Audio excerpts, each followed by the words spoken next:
Hey, what's up everybody? I'm Nick Push. If you're watching this video, I'm going to assume two things. Number one, you're a big fan of the Friday the 13th franchise, like myself. And number two, you're doomed. You're all doomed. That was fucking terrible. If you like horror, hit that notification bell, smash that like button, and push that subscribe button now. Hey, what's up everybody? Well, if you stuck by after that crazy, horrible, Crazy Ralph impression, I thank you, and it's going to be well worth the wait because we are talking Friday the 13th, 1980 today, specifically a couple creepy scenes that we're going to watch together and break down. Now, it's no secret that Jason Voorhees is the brand of the Friday the 13th franchise. However, I'm here to tell you right now, Friday the 13th, 1980 deserves more love. It is possibly, and I think probably, the scariest movie in the franchise. And there's many reasons for that. Whether it's the lighting, the actual being at a camp setting, a real camp, not a man-made bullshit camp. But a lot of things factor into why Friday the 13th, 1980 is super, super creepy. I'm going to go through two scenes really quickly. We're going to watch them together. We're going to break them down together. And I'm going to talk about why they're so creepy. What's interesting about these two scenes is both of them take place during the daytime, which is rare. I'm a guy that's a sucker for daytime creepy scenes, daytime horror scenes. I think they're fucking just really, really eerie. Maybe it's because you feel safer during the day and then, terrible things still happen, or there's shadows and light in different places, which we're going to talk about as we break these couple scenes down. But for me, I find daytime scenes, when they're done right in a horror movie, extremely satisfying. So, first off, let's get to the first one. First of all, the creepiest scene in the Friday the 13th franchise is, of course, this. I'm kidding. This is not the scene, but we had to talk about, we're talking creepy, right? So we had to throw in Steve Christie, right?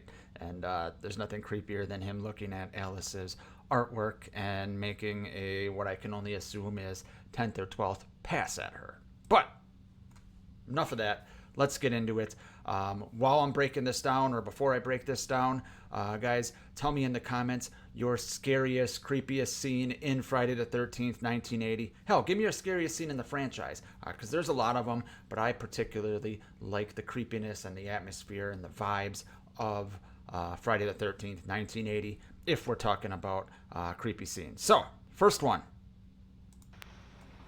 Let's go here. We got Alice in the kitchen, right? I think you guys all know what's coming here. We're going to talk about it together here as it happens.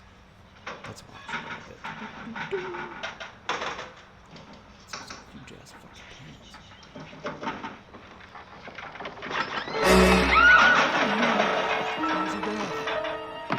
Look at listen to the Messenger of God, you're doomed if you stay here. Alright, his voice is way different.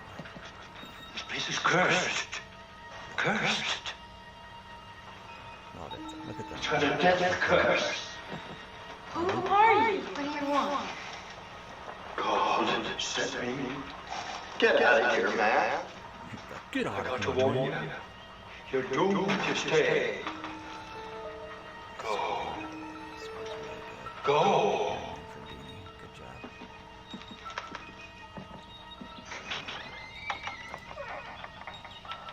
Look at this. So I'm just pausing it for a second. We're just going to watch the rest of it in a minute. But look at it. It's completely during the daytime here.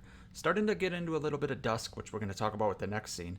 But we're going to keep going here. I want to show you guys one more thing here, why this is creepy. I think we just met Ralph. God, what's next? What's next? There's a lot more to come, Alice. There's a lot more to come. Right here. Hold on. Look at that. Look at that right there. You got the lake in the background. You got Ralph kind of a little bit in shadow here. Even though it's sunlight is out behind him, he's in shadow. I really like that.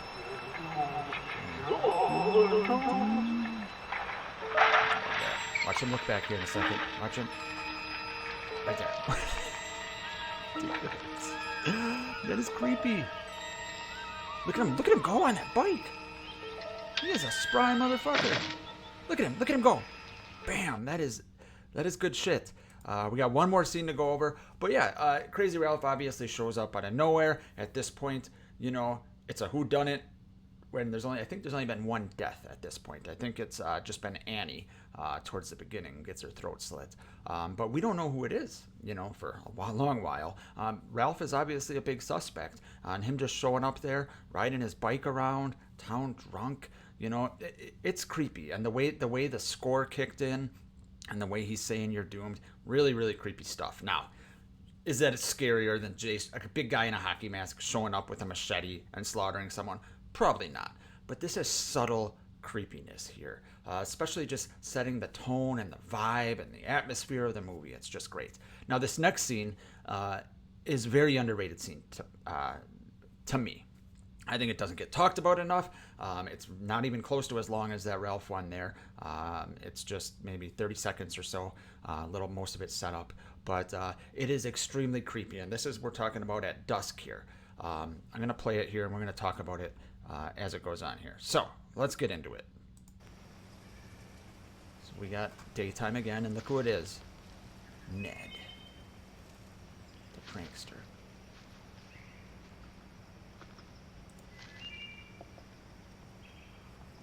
Look what he's doing right now. So he's about to start whistling, right?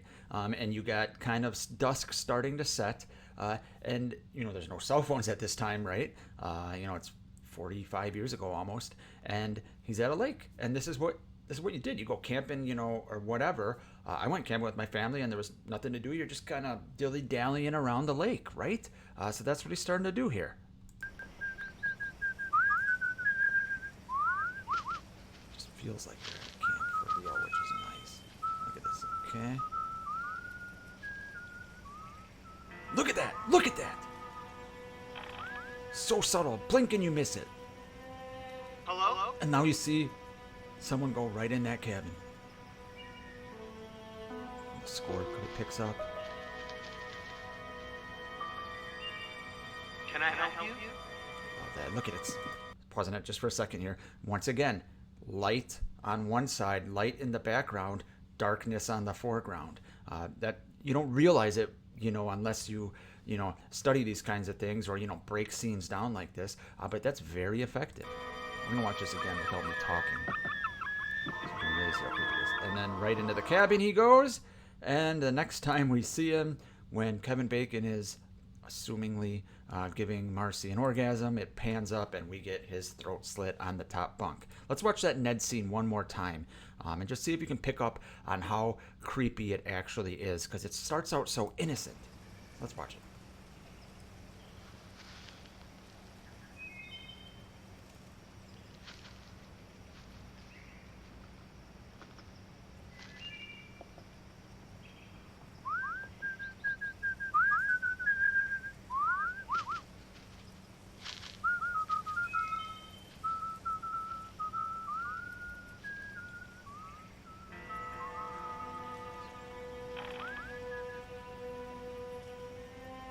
Hello?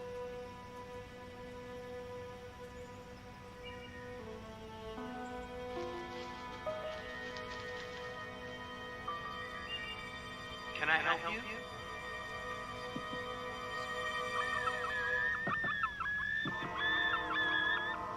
And he's dead. Man, so good, because it just lulls you to sleep, you know, with the innocentness of him, like I said, dilly-dallying around the lake, you know, doing stuff we all used to do back in the day before cell phones and before all that shit. And then, you know, you feel safe because it's kind of light out, and there's just cabins everywhere, right? And you see someone, like I said, blink and you miss it, go into that cabin. We know it's dark in that cabin because, you know, we can't see anything, and, you know, off-screen death, which I know a lot of people don't like, but done well, an off-screen death like this can be extremely effective. So those are just two examples of the creepiness of Friday the 13th, the OG from 1980. Like I said, I know Jason is the brand. I get that. But the original Friday the 13th does not get enough credit for how creepy and scary it actually is, especially for the time. So thanks for watching, everyone. Like I said, let me know in the comments, your scariest scene in the Friday the 13th franchise or in Friday the 13th, 1980. And I will see you guys next time.